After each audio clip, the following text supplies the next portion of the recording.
ഹരേ കൃഷ്ണ കൃഷ്ണ കൃഷ്ണ ഹരേ ഹരേ ഹരേ രാമ രാമ രാമ ഹരേ ഹരേ ഹരേ കൃഷ്ണ കൃഷ്ണ കൃഷ്ണ ഹരേ ഹരേ ഹരേ രാമ രാമ രാമ ഹരേ ഹരേ ഹരേ കൃഷ്ണ കൃഷ്ണ കൃഷ്ണ ഹരേ ഹരേ ഹരേ രാമ രാമ രാമ ഹരേ ഹരേ ഹരേ കൃഷ്ണ രാമ ഹരേ ഹരേ കൃഷ്ണ ഹരേ ഹരേ ഹരേ രാമ രാമ രാമ ഹരേ ഹരേ ഹരേ കൃഷ്ണ ഹരേ കൃഷ്ണ. മാതാജി ഓം നമോ പ്രണാമം. ഭഗവതേ വാസുദേവായ.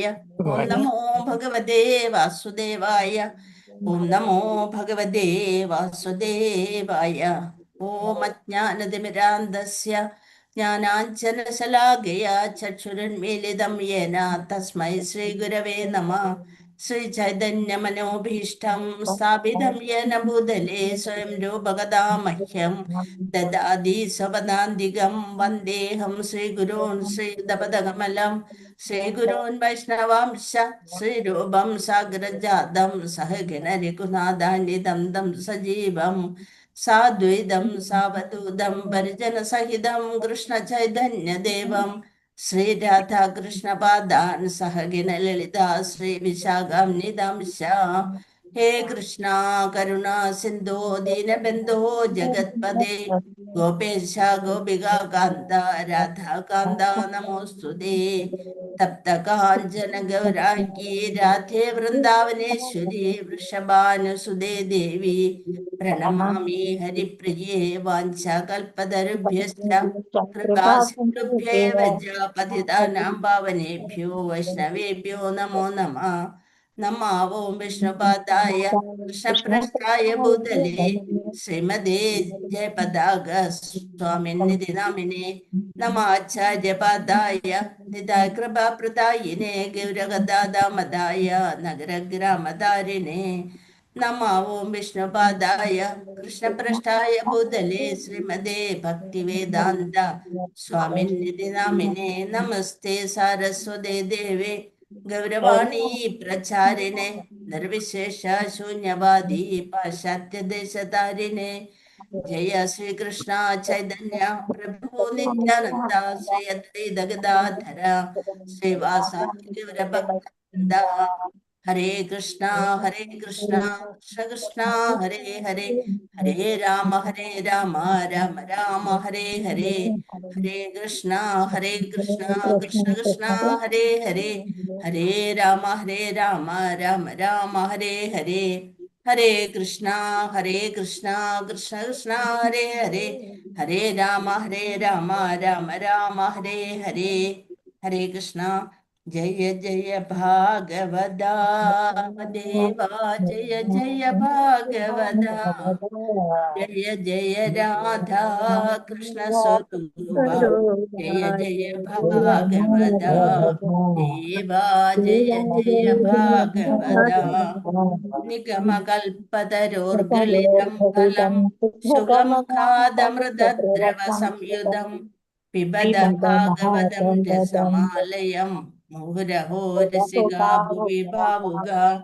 നാരായണം നമസ്കൃത്യം നരം ചൈവ നരോത്തമം ദേവീം സരസ്വതീം വ്യാസം തതോ ജയമുദീരയേത്. നഷ്ടപ്രായേഷ്വഭദ്രേഷു യം ഭാഗവതസ്യ സേവയാ ഭഗവതി ഉത്തമശ്ലോകേ ഭക്തിർഭവതി നൈഷ്ടകീ. മൂകം കരോതി വാചാലം പങ്കും ലംഘയതേ ഗിരിം യത്കൃപാതമഹം വന്ദേ പരമാനന്ദമാധവം ശ്രീഗുരും ദീനതാരിണം. മദേകബന്ധോ മത്സംഗിൻ മദ്ഗുരോ മന്മഹാധന മന്നിഷ്ടാരക മദ്ഭാഗ്യ മദാനന്ദ നമോസ്തുതേ. ഗ്രന്ഥരാജ ശ്രീമദ് ഭാഗവതം की जय. श्रील प्रभुपाद की जय. गुरु महाराज की जय. हरे कृष्णा. हरे कृष्ण माताजी प्रणाम माताजी. हरे कृष्णा. अंतर्राष्ट्रीय कृष्ण बौद्ध समिति बेंगलुरु ശ്രീ ശ്രീ രാധാ ഗോവിന്ദ മന്ദിർ ഇന്നത്തെ ഷോർട്ട് ഭാഗവതം ക്ലാസ്സിലേക്ക് എല്ലാവർക്കും സ്വാഗതം. ഹരേ കൃഷ്ണ. ഹരേ കൃഷ്ണ. പ്രണാമം മാതാ. ഹരേ കൃഷ്ണ. ഇന്നൊരു ദിവസവും കൂടി ഭഗവാൻ നമുക്ക് ഭാഗവതം ചർച്ച ചെയ്യാനുള്ള ഒരു അവസരം തന്നതിന് ഭഗവാനോട് നമ്മൾക്ക് നന്ദി പറയണം. ഹരേ കൃഷ്ണ. ഇന്ന് ചർച്ച ചെയ്യാൻ പോകുന്നത് ശ്ലോകം 7ഉം 8ഉം. ഹരേ കൃഷ്ണ. 7 നമ്മൾ ജസ്റ്റ് ഒന്ന് വായിച്ചിട്ടല്ലേ ഉള്ളൂ. വായിച്ചു മാതാജി. ഇപ്പം ജസ്റ്റ് ഒന്ന് ഭാവാർത്ഥം കഴിഞ്ഞ ഭാവാർത്ഥം വായിച്ചില്ലെന്ന് തോന്നുന്നു. ഭാവാർത്ഥം വായിച്ചില്ല. ഇല്ല. വായിച്ചില്ല ഹരേ കൃഷ്ണ. വായിച്ചില്ല മാതാജി. ഹരേ കൃഷ്ണ. ഭാവാർത്ഥം വായിച്ചില്ല. വിവർത്തനം വരെ നമ്മൾ പറഞ്ഞോളൂ. ഹരേ കൃഷ്ണ. ഓം നമോ ഭഗവതേ വാസുദേവായ. ഹരേ കൃഷ്ണ. ദ്വിതീയം തു ഭവായാസ്യ രസാതലഗതാമഹീമുദ്ധരിഷ്യന്നുപാദത്തെ യജ്ഞേശ സൗകര്യം വപുഹു. അതാണ് നമ്മൾ നോക്കിയത്. വിവർത്തനം. സർവയജ്ഞങ്ങളുടെയും പരമഭോക്താവായ ഭഗവാൻ വരാഹ അവതാരം, 2ാമത്തെ അവതാരം സ്വീകരിച്ച് ഭൂമിയുടെ ക്ഷേമാർത്ഥം ഭൂമിയെ പ്രപഞ്ചത്തിന്റെ അധോലോകം, അതായത് രസാതലത്തിലേക്ക് പോയ ഭൂമിയെ ഉയർത്തിക്കൊണ്ടുവരാനായിട്ട് ഭഗവാൻ വരാഹ അവതാരം സ്വീകരിച്ചു. അതാണ് സൗകരം വപുഹു. സുഗര രൂപത്തില് ഭഗവാൻ അത് ഉയർത്തിക്കൊണ്ടുവരാൻ നോക്കി. അപ്പൊ ലോകത്തിന്റെ ഉദ്ധാരണത്തിനായി ഭഗവാൻ സുഗര രൂപം പോലും എടുത്തു എന്നാണ് പറയുന്നത്. പന്നിയുടെ രൂപം സ്വീകരിച്ച്. അപ്പൊ ഓരോ അവതാരങ്ങളെ കുറിച്ച് ജസ്റ്റ് ഒന്ന് പറഞ്ഞു പോണുള്ളൂ ഈ ഒരു അധ്യായത്തില്.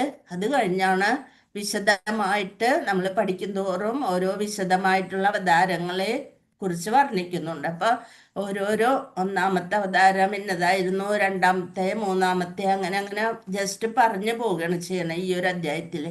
വിവർത്തനം. സർവയജ്ഞങ്ങളുടെയും പരമഭോക്താവായ ഭഗവാൻ വരാഹ അവതാരം സ്വീകരിച്ച് ഭൂമിയുടെ ക്ഷേമാർത്ഥം ഭൂമിയെ പ്രപഞ്ചത്തിന്റെ അധോലോകമായ രസാതലത്തിൽ നിന്നും ഉയർത്തി. ഭാവാർത്ഥം.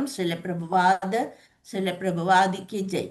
പരമദിവ്യോത്തമ പുരുഷന്റെ ഓരോ അവതാരവും നിർവഹിച്ച വിശേഷ കർമ്മവും വിശദീകരിച്ചിരിക്കുന്നു എന്ന സൂചനയാണിത്. സവിശേഷമായ കർമ്മമില്ലാത്ത യാതൊരു അവതാരവുമില്ല. ഭഗവാൻ ഓരോ അവതാരം എടുക്കുന്നത് ധർമ്മ സംസ്ഥാപനാർത്ഥായ, ധർമ്മം സംരക്ഷിക്കാൻ വേണ്ടിയിട്ടാണ് ഭഗവാൻ ഓരോ അവതാരങ്ങളും എടുക്കുന്നത്. അപ്പൊ ഓരോന്നിനും അതിൻ്റെതായ ധർമ്മമുണ്ട്.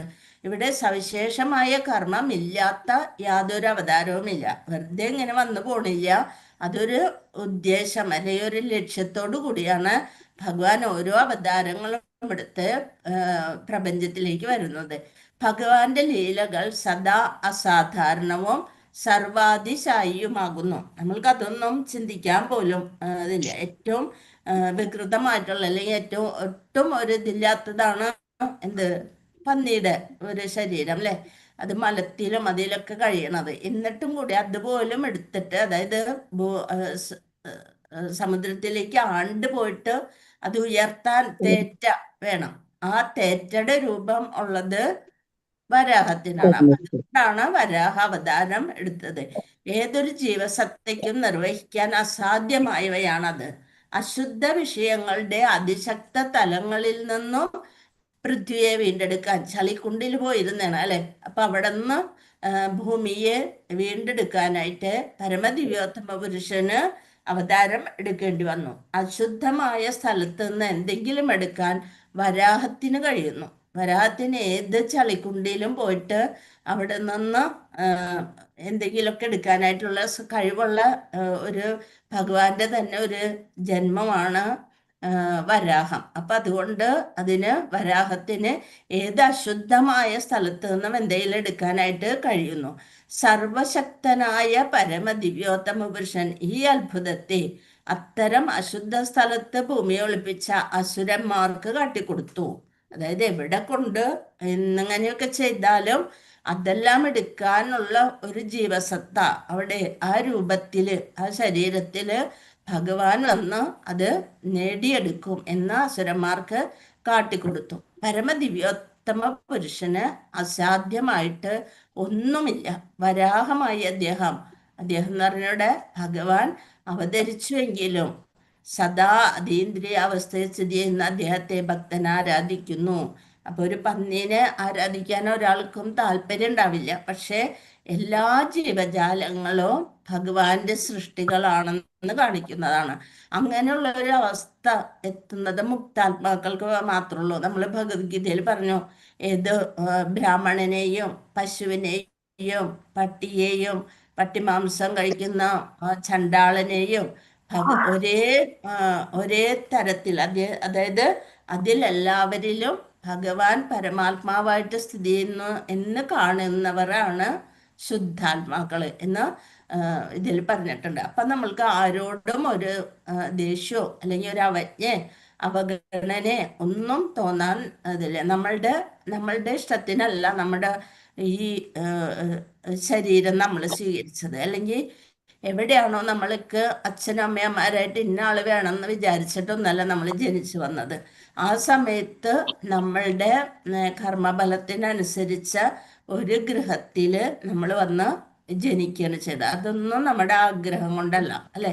അപ്പൊ നമ്മള് പലരെയും അവൻ ചണ്ടാളനാണ്, അല്ലെ എന്നിട്ട് താഴ്ന്ന കുലത്തിലുള്ളതാണ് എന്ന് പറഞ്ഞ് കളിയാക്കാനായിട്ട് ഒരാൾക്കും അർഹതയില്ല. അങ്ങനെ കളിയാക്കിയിട്ട് കാര്യമില്ല. ഇതെല്ലാം ഭഗവാന്റെ ഒരു ലീലകൾ തന്നെയാണ്. നമ്മളെല്ലാവർക്കും ഓരോരോ ലക്ഷ്യങ്ങൾ ഉണ്ടാവും, അല്ലെ? അപ്പൊ ആ ധർമ്മത്തിനനുസരിച്ച് നമ്മൾ എന്ത് ചെയ്യണം? ഭഗവാനിൽ സ്വയം സമർപ്പിച്ചുകൊണ്ട് ശരണാഗതി നേടിയാൽ, ഇന്ന് പറഞ്ഞ സത്സംഗത്തിൽ പറഞ്ഞ കഥ അതാണ്. നീജ ഇതില് ഒരു ദാസിയുടെ പുത്രനായിട്ടാണ് നാരദ മഹർഷിയുടെ ജന്മം ഉണ്ടായത്, അല്ലെ? എന്നിട്ടും അവിടെ നിന്ന് ശുദ്ധ ഭക്തന്മാരുടെ സത്സംഗം കൊണ്ട് ഉയർന്ന് ഭഗവാന്റെ ഏറ്റവും വലിയ ഭക്തൻ, ഏത് ലോകത്തും അതീന്ദ്രിയ ലോകത്തും ഭൗതിക ലോകത്തും എവിടെയും സഞ്ചരിക്കാൻ കഴിയുന്ന നാരദ മഹർഷിയുടെ രൂപത്തില് ജനിച്ചു. ഹരേ കൃഷ്ണ. അപ്പൊ സദാ അതീന്ദ്രിയാവസ്ഥയെ സ്ഥിതി ചെയ്യുന്ന അദ്ദേഹത്തെ ഭക്തൻ ആരാധിക്കുന്നു. ശ്ലോകം 8. ഓം നമോ ഭഗവതേ വാസുദേവായ. തൃതീയം ഋഷി സർഗം വൈ ദേവർഷിത്വമുപേത്യ സ തന്ത്രം സാത്വതമാജ്യേഷ്ഠ നൈഷ്കർമ്മം കർമ്മണാം യതഃ. മൂന്നാമത്തെ അവതാരം അതാണ് ഈ പറയുന്നത് നാരദ മഹർഷി. അപ്പൊ ഒന്നാമത്തെ ഏതായിരുന്നു? കുമാരന്മാര്. രണ്ടാമത്തെ അല്ലെ, സൂകര രൂപത്തില് വരാഹാവതാരം. മൂന്നാമതാണ്, അതാണ് തൃതീയം. മൂന്നാമത്തെ തൃതീയം ഋഷി സർഗം വൈ ദേവർഷിത്വമുപേത്യ സ തന്ത്രം സാത്വതമാജ്യേഷ്ഠ നൈഷ്കർമ്മ്യം കർമ്മണാം യതഃ. നൈഷ്കർമ്മ്യം അതായത് ഭക്തിയുത സേവനം. ഒന്നും ആഗ്രഹിക്കാതെ നമ്മൾക്ക് ഭക്തിയുത സേവനം ചെയ്യാം എന്ന് വിശദീകരിക്കുന്ന വേദതന്ത്രങ്ങളെയാണ് പാഞ്ചരാത്രം എന്ന കൃതിയിലൂടെ നാരദ മഹർഷി എഴുതിയത്. അത് കിട്ടാൻ വേണ്ടിയിട്ടാണ് നമ്മൾക്ക് ഋഷിമാരുടെ സഹസ്രവർഷത്തിൽ ദേവന്മാര് ശ്രേഷ്ഠ ഋഷിയായ ദേവർഷി നാരദന്റെ രൂപത്തിൽ ഭഗവാൻ മൂന്നാമത്തെ അവതാരമെടുത്തു. ഭക്തിയുത സേവനത്തെയും നൈഷ്കർമ്മ്യത്തെയും വിശദീകരിക്കുന്ന വേദതന്ത്രങ്ങൾ, അതാണ് പാഞ്ചരാത്രം. നമ്മൾ ഇതിനു മുമ്പ് ഒരു മാതാജി സംശയം ചോദിച്ചതായിരുന്നു, അല്ലെ? ആ വേദതന്ത്രങ്ങളെ പറയുന്ന പേരാണ് പാഞ്ചരാത്രം. അദ്ദേഹം സംഭരിച്ചു. അത് നാരദ മഹർഷിയുടെ കൃതിയാണ്. തൃതീയം മൂന്നാമത്തെ ഋഷി സർഗം, ഋഷികളുടെ സഹസ്രവർഷം. വൈ നിശ്ചയമായും ദേവവർഷിതം, ദേവന്മാരുടെ മധ്യയുള്ള ഋഷി അവതാരം. ഉപേത്യ അംഗീകരിച്ച ശേഷം സഹ അവൻ തന്ത്രം വിശദീകരണങ്ങളിൽ സാത്വതം സവിശേഷമായി ഉദ്ദേശിച്ച ആജഷ്ട നൈഷ്കർമ്മ്യം ഫലങ്ങൾ ഉളവാക്കാത്ത പ്രവൃത്തി. നമ്മൾ വിചാരിക്കും കർമ്മം ഒന്നും ഇല്ലാത്തതെന്നോ, പക്ഷെ അതല്ല. കർമ്മം ചെയ്യണം, ഫലം കാക്ഷിക്കരുത്. കർമ്മഫലങ്ങൾ ഉളവാക്കാത്ത പ്രവൃത്തി. കർമ്മണാം കൃത്യത്തിന്റെ യഥഃ അതാണ് തൃതീയം ഋഷി സർഗം വൈ ദേവർഷിത്വമുപേത്യ സ. ചൊല്ലിക്കോളൂ. തൃതീയം ഋഷി സർഗം വൈ തന്ത്രം സാത്വതമാജഷ്ട നൈഷ്കർമ്മ്യം കർമ്മണം യദഃ. തന്ത്രം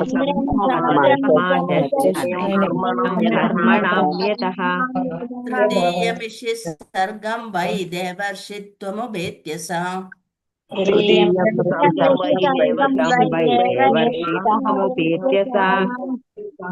തന്ത്രം സാത്വതമാജഷ്ട നൈഷ്കർമ്മ്യം കർമ്മണം യദഃ. തന്ത്രം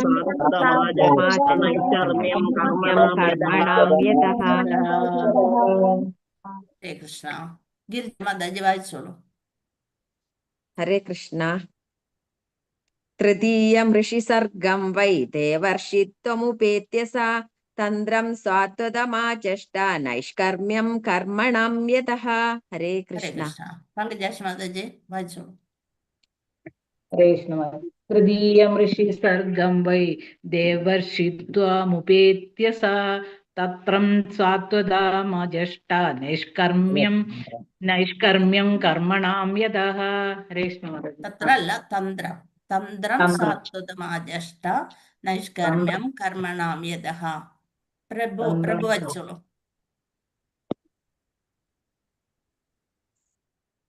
പ്രഭുല്ലേ. ഹരേ കൃഷ്ണ. ഞാൻ വായിക്കട്ടെ മാതാജി. വായിച്ചോളൂ. പ്രസന്ന മാതാജി വായിച്ചോളൂ. തൃതീയം സൃഷ്ടിവർഗം വൈ ദേവർഷിത്വരൂപേത്യ സഹ തന്ത്രം സാത്വതമാജഷ്ട നൈഷ്കർമ്മ്യം കർമ്മണാം യദഃ. ഹരേ കൃഷ്ണ. മാതാജി ഹരേ കൃഷ്ണ വായിച്ചോളൂ. മാതാജി. പ്രസന്ന മാതാജി. തൃതീയം ഋഷി സർഗം വൈ ദേവർഷിത്വമുപേത്യ സ തന്ത്രം സാത്വതമാജഷ്ട നൈഷ്കർമ്മ്യം കർമ്മണം യതഃ. ഹരേ കൃഷ്ണ. ഭാവാർത്ഥം ശ്രീല പ്രഭുപാദ് ജയ്. പരമദിവ്യോത്തമ പുരുഷന്റെ അധികാരപ്പെടുത്തപ്പെട്ട അവതാരമായ ശ്രേഷ്ഠ ഋഷി നാരദൻ. ഇതെല്ലാം അധികാരപ്പെടുത്തി ഭഗവാൻ തന്നെ അവരയക്കുന്നതാണ്. ഋഷി നാരദൻ പ്രപഞ്ചം മുഴുവൻ ഭക്തിയുത സേവനം പ്രചരിപ്പിച്ചു. എല്ലായിടത്തും, അധോലോകത്തിലും എല്ലായിടത്തും, അതീന്ദ്രിയ ലോകത്തിലും ഭൗതിക ലോകത്തിലും എല്ലായിടത്തും സഞ്ചരിച്ചുകൊണ്ട് ഭക്തിയുത സേവനം പ്രചരിപ്പിക്കാൻ കഴിവുള്ള അത്രയും ഉത്തമ ഭക്തനാണ് ഋഷി നാരദൻ. സർവപ്രപഞ്ചത്തിലെയും വിവിധ ഗ്രഹങ്ങളിലെയും അഖില ജീവി വർഗങ്ങളിലെയും സമസ്ത ഭഗവത് ഭക്തരും അദ്ദേഹത്തിന്റെ അനുയായികളാണ്. അദ്ദേഹമാണ് പലർക്കും എന്താ പറഞ്ഞു കൊടുത്തത്? ഭക്തിയുത സേവനം ഭക്തരാക്കി തീർത്തത്. ഒന്നാമത് നമ്മുടെ ഹരേ കൃഷ്ണ സമയായ ഹരേ കൃഷ്ണ. ഒന്നാമത് ആയിട്ട് നമ്മുടെ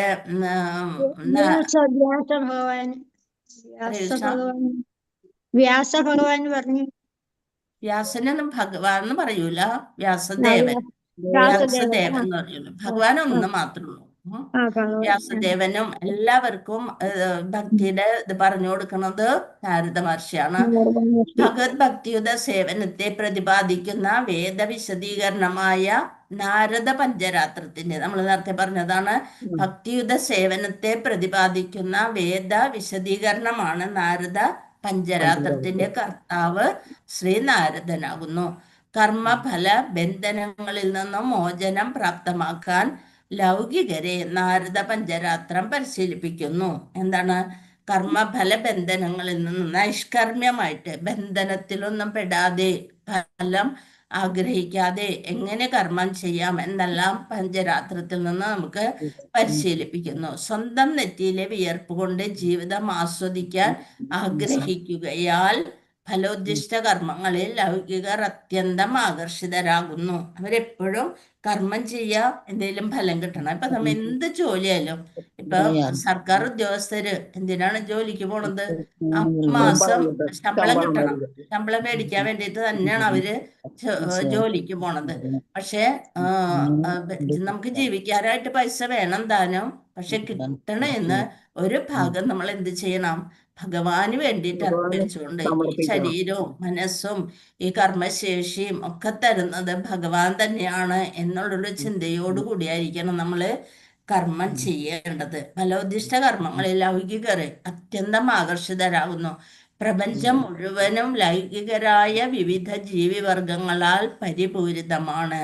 എല്ലായിടത്തും ഇങ്ങനെ ഫലോദ്ദിഷ്ട കർമ്മങ്ങളിൽ ആസക്തിയുള്ളവരാണ്. ഫലോദ്ദിഷ്ട കർമ്മങ്ങളിൽ എല്ലാവിധ സാമ്പത്തിക പുരോഗമന പദ്ധതികളും ഉൾപ്പെടുന്നു. എന്നാൽ എല്ലാ പ്രവർത്തനങ്ങൾക്കും അതിൻ്റെതായ പ്രത്യാഘാതങ്ങൾ ഉണ്ടെന്ന് പ്രകൃതി നിയമങ്ങൾ സൂചിപ്പിച്ചിരിക്കുന്നു. നമ്മൾ ഓരോ വശത്ത് ഓരോന്നോരോന്ന് കെട്ടിപ്പടുക്കാൻ നോക്കും, അല്ലെ? കുറെ കാശൊക്കെ ആയി കഴിയുമ്പോൾ ഓരോ റിസോർട്ടുകൾ പണിയാന്നുള്ള ഒരു ഇത് വരും. അപ്പൊ അവിടെ ഇങ്ങനെ ഒരു സ്ഥലം വിൽക്കാനുണ്ട്, ചുരുങ്ങിയ വിലയ്ക്ക് കിട്ടും എന്നൊക്കെ പറഞ്ഞുകൊണ്ട് പലരും വന്ന് നമ്മളെ അതിലേക്ക് ആകർഷിച്ച് കൊണ്ടുപോകും. അവിടെ പരമാവധി ഒക്കെ ചെയ്ത് വരുമ്പോഴായിരിക്കും ഒരു ഉരുൾപൊട്ടൽ വന്ന് അതെല്ലാം വെള്ളത്തിലായി പോകും, അല്ലെ? അങ്ങനെ പലതും നടക്കുന്നുണ്ട്. പക്ഷെ എന്നിട്ടും അതിൽ നിന്നൊന്നും ഒരു പാഠവും പഠിക്കാനായിട്ട് ലൗകികതയിൽ മാത്രം ഇത് ചെയ്യണവര് ശ്രമിക്കണില്ല. കർമ്മത്തിൽ ഏർപ്പെടുന്നവൻ നല്ലതും ചീത്തയുമായ അത്തരം പ്രതിപ്രവർത്തനങ്ങളാൽ വലയം ചെയ്യപ്പെടുന്നു. കുറേ സൗകര്യങ്ങള് ഈ പ്രപഞ്ചത്തിൽ നമുക്ക് കാണാൻ സാധിക്കും. പക്ഷെ എന്ത് ചെയ്യണം? ഭഗവാനിൽ ശരണാഗതി പ്രാപിച്ചുകൊണ്ട് ചെയ്യണമെങ്കിൽ അതിലൊന്നും കർമ്മഫലം ഭഗവാൻ തന്നെ എടുക്കട്ടെ എന്നുള്ളൊരു ഒരു മനോഗതി വെച്ചുകൊണ്ട് വേണം നമ്മൾ കർമ്മം ചെയ്യാൻ. സത്കർമ്മ ഫലങ്ങൾ ഭൗതിക ക്ഷേമവും ദുഷ്കർമ്മ ഫലങ്ങൾ ഭൗതിക ക്ലേശവും ഉണ്ടാക്കുന്നു. നല്ല കർമ്മങ്ങൾ ചെയ്താൽ നമുക്ക് ഭൗതികമായിട്ടും ക്ഷേമം വരും, ദുഷ്കർമ്മങ്ങൾ ചെയ്താൽ ഭൗതിക ക്ലേശവും ഉണ്ടാക്കുന്നു. എന്നാൽ ക്ഷേമമെന്നും ക്ലേശമെന്നും ഒക്കെ അറിയപ്പെടുന്നത് രണ്ടും ഭൗതികാവസ്ഥ തന്നെയാണ്. അത് പരമമായി ദുരിതത്തെ മാത്രമാണ് വിവക്ഷിക്കുന്നത്. നമ്മളത് അറിയണില്ല, അല്ലെ? എല്ലാം ദുരിതത്തെയാണ് വിവക്ഷിക്കുന്നത്. നിരുപാധികമായ അവസ്ഥയിലെ ശാശ്വത ആനന്ദം പ്രാപ്തമാക്കുന്നത് എങ്ങനെയെന്ന് മൂഢരായ ഭൗതികവാദികൾക്ക് അറിയില്ല. അവരെന്താണ് ചെയ്യുക? ഒന്നും അറിയാതെ ആനന്ദം, എല്ലാത്തിലും ആനന്ദം കിട്ടും എന്നുള്ളൊരു ഇതിലങ്ങനെ നടക്കണം. ആനന്ദത്തിന്റെ ഉണ്മ എപ്രകാരമാണ് അനുഭവസിദ്ധമാകുന്നതെന്ന് ഈ മൂഢന്മാരായ ഭൗതികവാദികൾക്ക് ശ്രീ നാരദൻ അറിവ് നൽകുന്നു.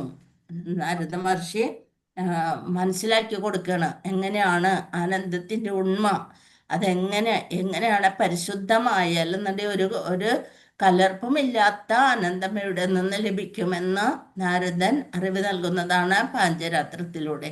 ലോകത്തിലെ രോഗഗ്രസ്തരായ വ്യക്തികൾക്ക്, നമ്മൾക്കൊരു രോഗം എന്ന് പറയുന്ന ഈ പ്രപഞ്ചത്തില് ഭൗതിക സുഖത്തിന് പിന്നാലെ ഓടുന്നവരൊക്കെ രോഗികളാണെന്നാണ് പറയുക, അല്ലെ?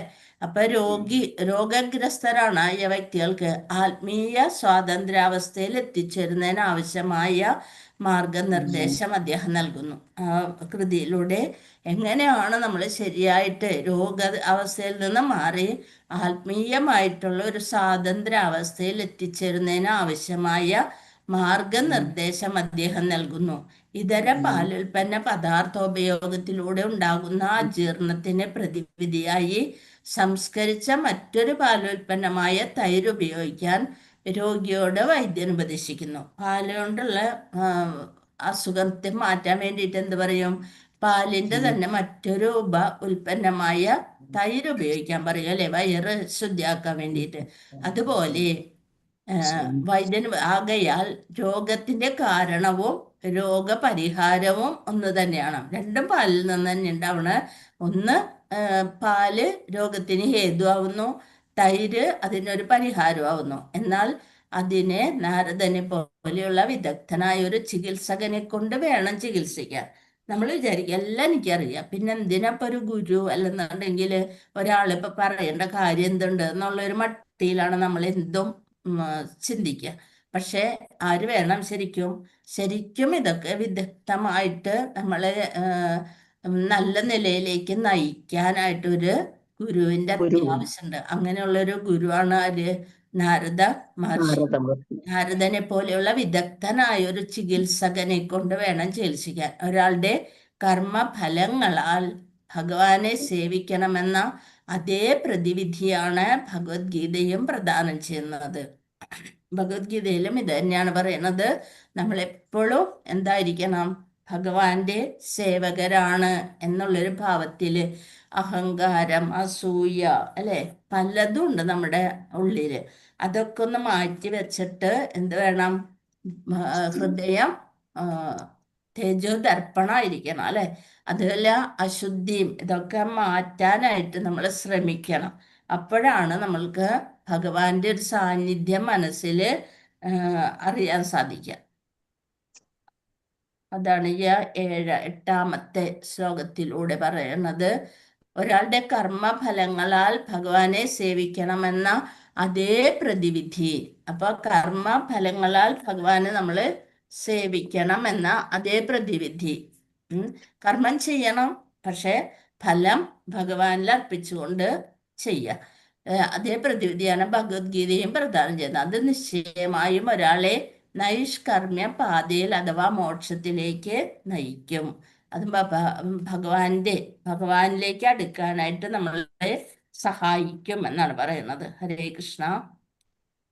8ാമത്തെ, അതായത് ഋഷിമാരുടെ അവസ്ഥാവിശേഷത്തെ കാണിക്കുവാനായിട്ടാണ് ദേവർഷി ഭാവത്തെ സ്വീകരിച്ച് ഒരു കർമ്മങ്ങളോടും ഒട്ടിപ്പിടിക്കാതെ എങ്ങനെ കർമ്മം ചെയ്യാം എന്ന് പഞ്ചരാത്രം എന്ന ഗ്രന്ഥത്തിലൂടെ നമ്മൾക്ക് പരിചയപ്പെടുത്തി തരാൻ വേണ്ടിയാണ് ഭഗവാൻ ദേവർഷിയുടെ രൂപത്തില് നാരദ മഹർഷിയുടെ അവതാരം എടുത്തത്. അപ്പൊ ഉത്തമ ഭക്തനാണ് നാരദൻ. പണ്ട് പക്ഷെ നമ്മൾ മുന്നും പറഞ്ഞിട്ടുള്ളത് എന്താ, നാരദരെ അസൂയക്കാരൻ എന്ന് പറയും അല്ലെ. പണ്ടൊക്കെ ഒരു നാരദന്റെ സ്വഭാവം കൊണ്ട് നടക്കണം എന്നൊക്കെ പറയും.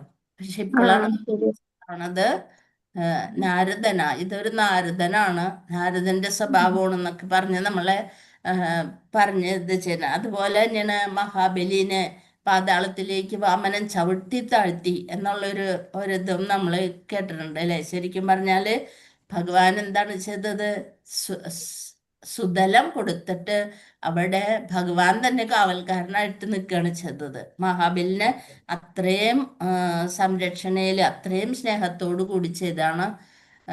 അങ്ങനെയാണ്, അതായത് ഭക്തപ്രഹ്ലാദന്റെ ആ കൃതിയിൽ പെട്ടതായതുകൊണ്ട് അല്ലെ. അപ്പൊ അങ്ങനെ പല കഥകളും നമുക്ക് ഭാഗവതം പഠിക്കുമ്പോൾ നമ്മുടെ മുന്നത്തെ തെറ്റിദ്ധാരണകളൊക്കെ ഒന്ന് മാറി ഓരോരുത്തരും എന്ത് ഇതിലാണ് ഇതെല്ലാം ഭഗവാന്റെ അവതാരം. ആ അവതാരത്തിന് എന്താ ഇവിടെ പറഞ്ഞത്, എന്താണ്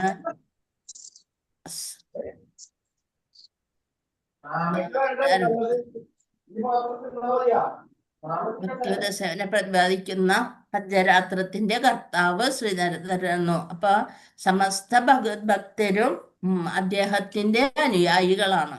നാരദരുടെ അനുയായികളാണ് എല്ലാ ഭഗവത് ഭക്തരും എന്ന് പറഞ്ഞു. ഭഗവാൻ കരുതിക്കൂട്ടി ഓരോ അവതാരങ്ങളെ കരുതിക്കൂട്ടിയല്ല, ഓരോ ധർമ്മ സംസ്ഥാപനം നടത്താൻ വേണ്ടിയിട്ടുള്ള അവതാരങ്ങളാണെന്ന് മനസ്സിലാക്കാം.